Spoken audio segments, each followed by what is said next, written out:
Oliver, in undertaking this endeavor of telling most of 20th century history, what were you looking for? How were you picking and choosing what you were going to focus on? I was born in '46, and I grew up in the '50s, and I was raised conservative, Republican. Eisenhower, my father, Wall Street man, and I went to Vietnam, and we, it took me until the 1980s to fully realize what we were doing in Salvador. I was reliving Vietnam in Nicaragua. This was, and I turned more progressive films after Conan the Barbarian and Scarface, but and Midnight Express. But put it this way, I went to NYU Film School, but I never went to college. I never was trained. I became autodidactic in the sense of, in 2008, because Kuznick is a professor of American University. He's the head of the Nuclear Policies Institute at that school, and with his graduate students, I really immersed myself once again into this whole history of the United States, not just the Kennedy or the Nixon story, the whole thing. I wanted to figure out, why are we this country? And I find that Bush was not an aberration. Bush is a continuation of a system, an exaggeration to be sure, but definitely this is a pattern. It goes back to 1898. It starts in 1898, and it grows and it grows. And after World War II, it really accelerates. When you take on chapters of history as a fiction filmmaker, adapting a piece of history into fiction, what do you think of as your responsibility to interpret that history? The best I can. I mean, in this case, I allied myself with a historian and his graduate students, so there was a firm guide. And by the way, we are basing a lot of this work. It's not original work. It's based on a lot of revisionism that was written into the American history books. Those of you who know history would know at the college level they teach some of this. It's not at the high school level. That's the problem. The high school texts are they give you a partial truth. That's why we call this an untold history. It's been heard, but it hasn't been absorbed. It's an unlearned history, if you want, so to speak. I'm talking about people like D.F. Fleming, who wrote one of the most amazing, in 1959, I believe it was, on the Cold War. He's saying all these things we're saying about the Cold War and then he was a very important scholar. He's been ignored by history. The right-wing people, the conservative people have really gotten the upper hand in the media. But Fleming, William Appleman Williams at the University of Wisconsin. Fleming was at Vanderbilt. Garth Alperovitz, who I know, he's still alive. He wrote in '65. He wrote the first history of the real history of the atomic bomb. He's still going. Walter Lefevre, some of you know him.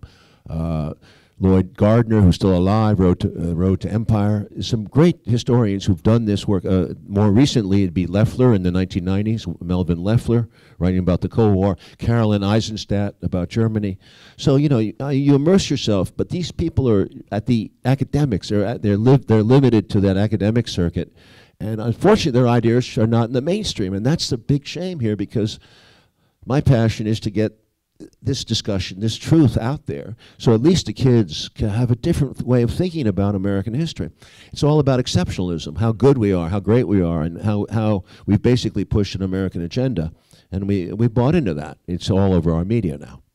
You had a partner in Showtime, but yeah. Was that hard to come by? Very, yeah. No, it's I don't think if it hadn't been for my particular reputation, Showtime would have gone there. I don't think this is doable on American television. American television is a bought and paid for commercial enterprise. That is a censorship, whatever you call it. You just can't tell certain stories on American television. We all know that. We give up in advance. We pre-censor ourselves.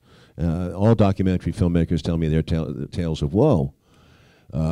Thank God for you, Tom, and organizations that actually show different points of view. But this was near impossible. It's a miracle. It was financed by some private interests, Fernando Sulichin, and we scraped this together over 5 years. We were late. I promised to film in 2.5 years, and we went 2 years over and over budget. So I do have some role to play in this, but I didn't realize how thick 12 hours could be. I mean, the quality is as good all the way through. I wish we had a Blu-ray screening, because some of that footage is a little bit blurry, but it's a DVD. But I hope you see it on... it's an HD cam that we were watching. Yeah. but still, there's I've seen better quality on it. It's still tough to get, but we're out there. We're out there, and we also got Warner Brothers, because of me, to come in on the DVD release, which just happened 3 weeks ago. So we're out there and breathing. And actually, we did very well. We did #1 Amazon documentary, that kind of stuff. And we'll keep going. Peter and I are talking at universities, high schools even. I'm on TV, blabbing about it along with JFK. So you hope to make a difference. Let me ask you about JFK. What are the things that you think people should be thinking about on this anniversary? Oh, my God. Well, I think, first of all, it's really depressing how conformist our media has become in this regard. I don't know if you've been paying any attention. I had to, because I had to do on a lot of I was offered to do spots on these shows, but I did feel like a straw man. A straw man being, they come on and they edit you and you appear in a little segment as a conspiracy theorist. And everything else is about how the evidence indicates that Oswald did it alone. Well, they don't present any evidence. They presented computer simulations, but nobody's been able to duplicate that shot. Nobody. And on top of it, the rifle was defective, and we know it's a World War II Italian rifle of no real impact. But it's a bolt-action rifle. The shooting itself is the first problem, and you have to look at the Zapruder film, among other things, but imagine what they can do with, how could Oswald shoot this president from the rear in 3 shots in 6 seconds is insane. And you can argue, I guess by the time you get through all the committees of people, they can make a point, they can make a case. I urge you to make your own mind on it. Look at the evidence. There's the 2 shots that really, there's one bullet that comes, we showed in our film JFK, it comes from the fence, which is a logical shooting place because Kennedy goes back and to the left. And the shot, the witnesses, so many witnesses see the brain out the back of his head. The doctor, McClellan, was on TV. He's still alive. He was at Parkland. He said, I stood there for 18 minutes and I saw Kennedy's brain, cerebellum, coming out through his skull. Crenshaw said the same thing. At the autopsy, my God, a major medical fraud occurred. We know that.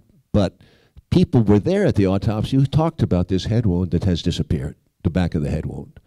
This is a depressing story. And the Assassination Records Review Board, which was created as a result of the film, which shows you that sometimes these little details matter. The JFK Act was passed in opposition to the film to show that our hands were clean. But they've deposed more people. 10 people were there, and they were still alive. They said the back of his head was a mess. And an FBI agent, 2 FBI agents who were there that day, Cyber and O'Neill, again, said clearly that this was not what they saw. So somebody, and by the way, John Stringer, who was the AP, the Navy civilian who photographed the damn autopsy 3 days afterwards, said, that's not the film I used. And the film that was presented in the National Archives is not even the film he used back in 1963. Stuff like that. These are small things maybe, but they add up big time. There was a great interest, and this we've proven now. From 1959 to 63, the CIA kept close tabs, had strong relationship with Oswald. Now, in the Warren Commission, they said they had a sporadic and routine interest in him. That's just not true. And Jeff Morley has been trying. There's 1,200 documents still with the CIA, thousands of pages. Among those documents are files that Morley has been trying to get out for years. They're holding them, and there's no reason to hold them if they're not worried about something. But those people would include James Angleton, who was the head of counterintelligence, truly a guy like Montague Norman, very strange guy. Richard Helms, David Phillips, the Mexico City Bureau CIA chief, William Harvey, a known Kennedy hater, E. Howard Hunt, and David Morales, among many, George Giannatti's, but there's several CIA people. We should get those files. We should get those files. CIAs won't give them up. But in other words, we should look for a powerful ability on the part of an organization to arrange for that kind of an ambush in Dealey Plaza, as well as in Chicago a few weeks before. This is outlined very well in the book by James Douglas called JFK and the Unspeakable. I urge you to read that. And if you want even an update, James D. Eugenio has written a new book called Reclaiming Parkland, in which on chapters 4 through 7 he demolishes, deconstructs this Vincent Bugliosi book of 2,000 pages called Reclaiming History.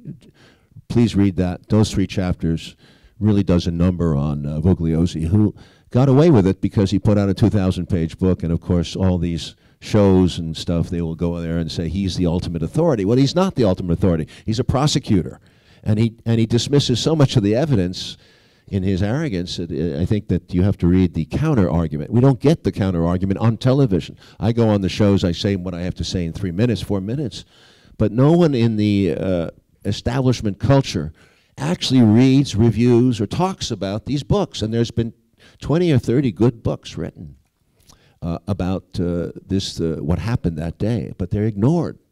That's what's amazing about our culture. It's really conformist. This project is now out on DVD. You can watch all 12 episodes on DVD or on iTunes. I would suggest 3 hours at a time with your boyfriend or girlfriend. Go out to a place in the country, sit there. It's the sexiest thing you've ever imagined. 3 hours of history. A warm fire, a bottle of wine. You're going to love it, man. I'm telling you. History is a trip. It's a fever dream. And when you can get into that rhythm and you see one and you see, wow, that was from 1900 to 1940. Imagine what those people went through. I love history. I think it's a great story. It should be dramatized. We deeply appreciate you coming and spending some time with us here. We've got 3 more days of DOC NYC. I hope you come back and see some more radical documentaries. Thanks very much to Oliver Stone.